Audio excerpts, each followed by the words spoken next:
আপনারা জানেন গতকালকে সকালে আমাদের অনেকেরই সকালটা ভোরটা শুরু হয়েছিল একটা আতঙ্ক দিয়ে। প্রচণ্ড ভূমিকম্প হয়েছিল। খুব যে জোরালো ভূমিকম্প তা হয়তো নয়, সেটাকে বলা যাবে না। রিক্টার স্কেল যে ভূমিকম্প মাপার যে পদ্ধতি তাতে 5.5 5.5 মাত্রার ভূমিকম্প হয়েছিল। কিন্তু আমার ধারণা, আমি জানি না আপনাদের কী অবস্থা, আমার জীবনে এত প্রবল ভূমিকম্প আমি আর দেখিনি। এর কারণটা হলো ভূমিকম্পটা যে জায়গায় উৎপত্তি হয়েছিল সেটা আমাদের কাছ থেকে একেবারে কাছে। আমি ঢাকা শহরে থাকি, সেটা ঢাকার একদম নিকটবর্তী যে জেলাগুলির মধ্যে একটা নরসিংদী জেলা, সেখানে এই ভূমিকম্পের উৎপত্তি হয়। এখন যেহেতু একদম কাছে, অতএব আমাদের এখানে প্রবল বেগে লেগেছে এবং আমি যতজনের সঙ্গে আলাপ করেছি সবাই স্বীকার করেছেন যে তাদেরকে রীতিমতো ভয় ভীতি কাকে বলে তারা সেদিন টের পেয়েছেন সকালে। তারপর কালকে সারাদিন বিভিন্ন সোশ্যাল মিডিয়ায় নানা রকম দৃশ্য আমরা দেখেছি। আমি যখন দৃশ্য দেখলাম যে একটা বিল্ডিং, নির্মায়মান বিল্ডিং তৈরি হচ্ছে, সেই বিল্ডিংটা এমনভাবে নড়ছিল উপরের দিকে যেন মনে হচ্ছিল যেন যে আপনাদের সুপারি গাছে হয় না, সুপারি গাছে কেউ উঠলে পরে যেমন গাছটা এদিক সেদিক করতে থাকে, সেভাবে নড়ছিল। এক ভীতিকর দৃশ্য। কিন্তু ভাবুন একবার, যদি ওই ভবনে কোনো লোকজন থাকতো তাদের কেমন লাগতো। এবং এরকম অনেক ঘটনা অনেক জায়গায় কিন্তু ঘটেছে। যারা বহুতল ভবনে থাকেন তাদের অবস্থাও কিন্তু একই রকম হয়েছিল, অনেকে অনেক ভয় পেয়েছেন।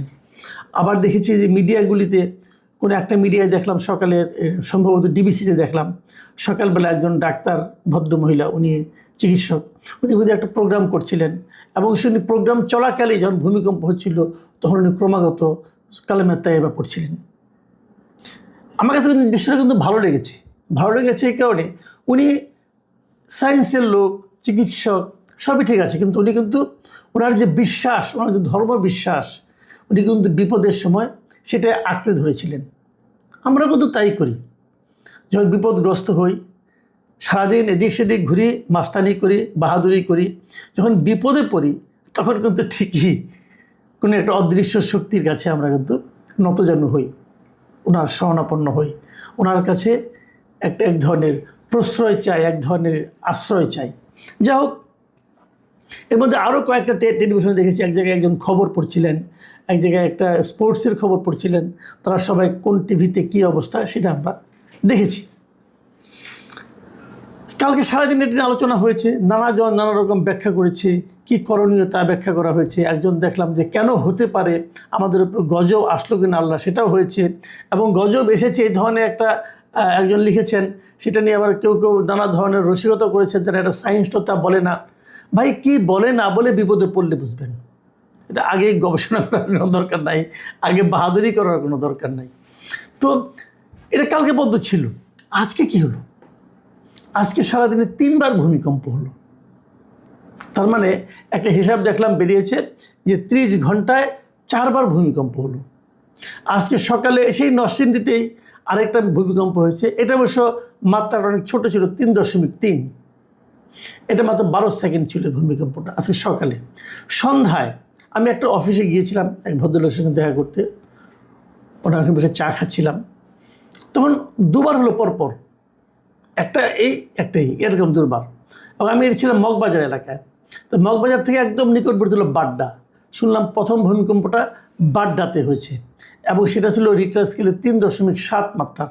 এবং এর 1 সেকেন্ড পরেই মানে আরেকটা ভূমিকম্প হয়, সেটা হয় আবার সেই নরসিংদীতে। সেটার মাত্রা আরও ছিল 4.3 মাত্রার। তার মানে 30 ঘন্টার মধ্যে 4 বার। ভাবুন, 30 ঘন্টার মধ্যে 4 বার ভূমিকম্প। আমার মনে হয় না আমাদের দেশের কেউ এই দেশে থেকে এই ধরনের অনুভূতি কারো হয়নি।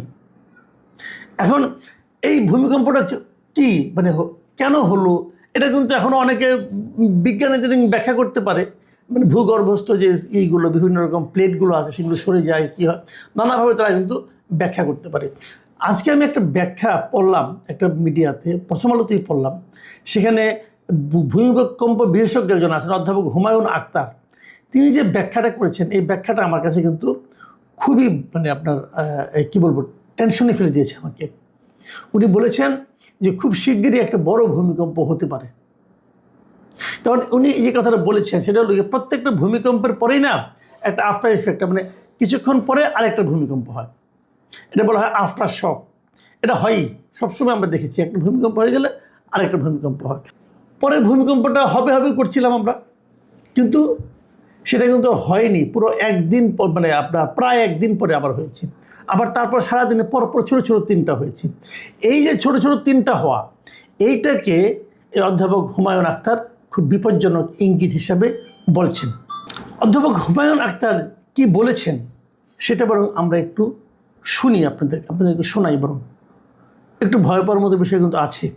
উনি বলেছেন যে গতকালের ভূমিকম্পের পর আফটার শক হবে এমনটা আগেই ধারণা করা হয়েছিল, তবে আফটার শকগুলো গুরুত্বপূর্ণ কারণ হিসেবে তিনি এই কথাও বলছেন যে ভূ অভ্যন্তরে যে ফাটল বা ফল্ট লাইনটি এতদিন ধরে প্রচণ্ড চাপে একে অপরের সঙ্গে আটকে ছিল তা নড়তে শুরু করেছে এবং শক্তি নির্গমনের একটি প্রক্রিয়া চালু করেছে।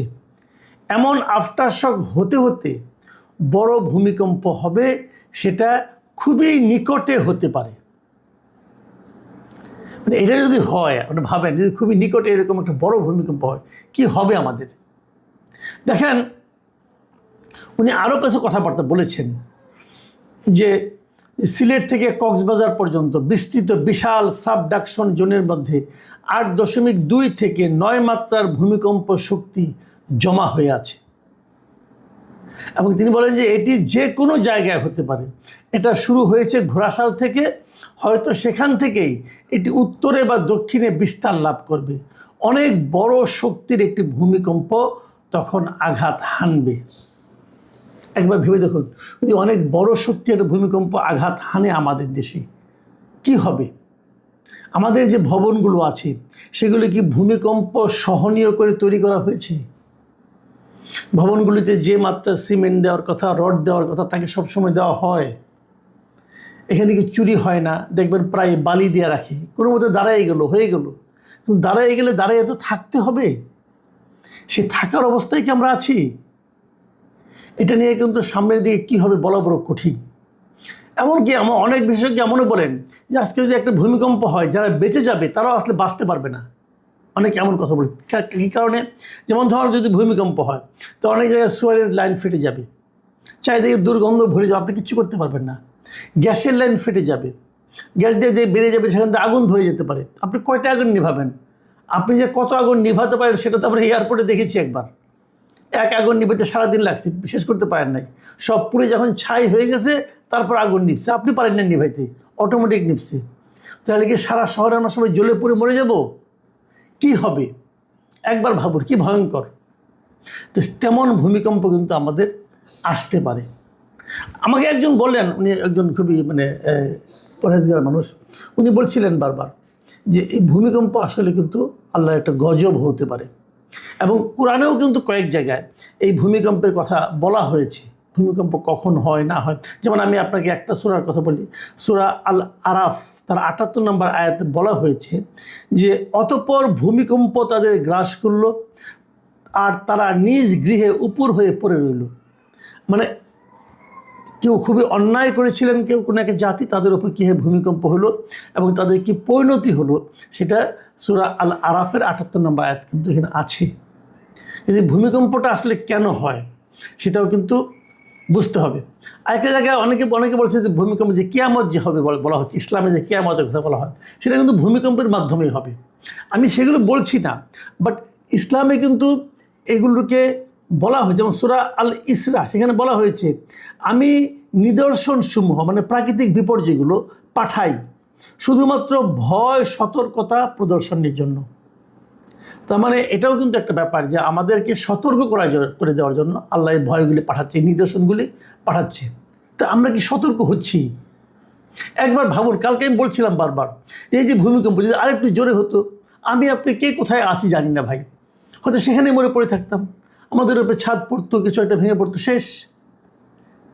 আমাদের জীবন তো এতটুকুই। কিন্তু এই জীবনটাকে আপনি কিভাবে ব্যয় করছেন? আমি যদি সারাক্ষণ আমার মতলব থাকে কীভাবে আরও টাকা উপার্জন করা হবে, আরও মাল কামাই করতে হবে, কাকে ঠকিয়ে টাকা পয়সা উপার্জন করা যায়, দেশের কোন সম্পদটাকে বাইরে পাচার করা যায়, অথবা কাউকে একটা তদবির করে দিয়ে একটা অপকর্ম সাধন করা যায়। আমি যদি এইগুলি করি তাহলে আপনি বাঁচবেন কয়দিন? যে কোনো ভূমিকম্প কিন্তু আমাদের বুঝিয়ে দিয়ে এগুলো যে আমার আপনার জীবনে কোনো গ্যারান্টি নাই রে ভাই। আপনি 30 বছর মেয়াদি চিন্তা করতেছেন, 30 বছর পরে আপনি কি করবেন? অথবা এমন একটা ভবন বানাবেন, 30 বছর পর লোকে বলবে যে রাজপ্রাসাদ বানানো হয়েছে। সেদিন একজন আমাকে বলতেছিলেন যে কোনো একটা আবাসিক এলাকার কথা, যে ওই এলাকায় বলে আপনার বাসাটা কোথায়, ওই এলাকার সবচেয়ে যেটা সুন্দর বাসা ওইটি আমার। তো এই সুন্দর বাসা যদি ভেঙে যায় ভূমিকম্পে কী লাভ ভাই বলেন? কোথায় থাকবেন আপনি, কোথায় থাকবো আমি? বাসার মতো বাসা পড়ে থাকবে। জীবনটাকে এভাবে ভাবুন যে আপনার জীবনে কিছু করণীয় ব্যাপার আছে। মানুষের উপকার করতে হবে, সমাজের উপকার করতে হবে, নিজেকে চেষ্টা করতে হবে যাতে নাকি এমন কিছু না করি যাতে নাকি সমাজ কলুষিত হয়। সেটা করুন,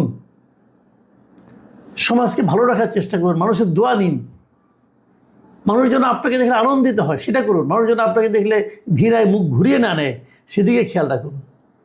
আমাদের যারা দায়িত্বপ্রাপ্ত ব্যক্তি আছেন তারা কি এগুলো মনে রাখেন? দেখেন এই যে ভূমিকম্প হয়েছে আমাদের মতো গরিবের ঘরে যেমন হয়েছে, ওই বঙ্গভবন, গণভবন, যমুনা ওখানেও হয়েছে, সচিবালয়ে হয়েছে। সবার ফিলিংস কি একরকম ছিল? সবাই কি চিন্তা করেছেন আমরা প্রকৃতির কাছে কত অসহায়? তাহলে কিসের বাহাদুরি ভাই, কিসের বাহাদুরি? প্রিয় দর্শক, প্রত্যাশা করি সবার মধ্যে মানবতা বোধ জেগে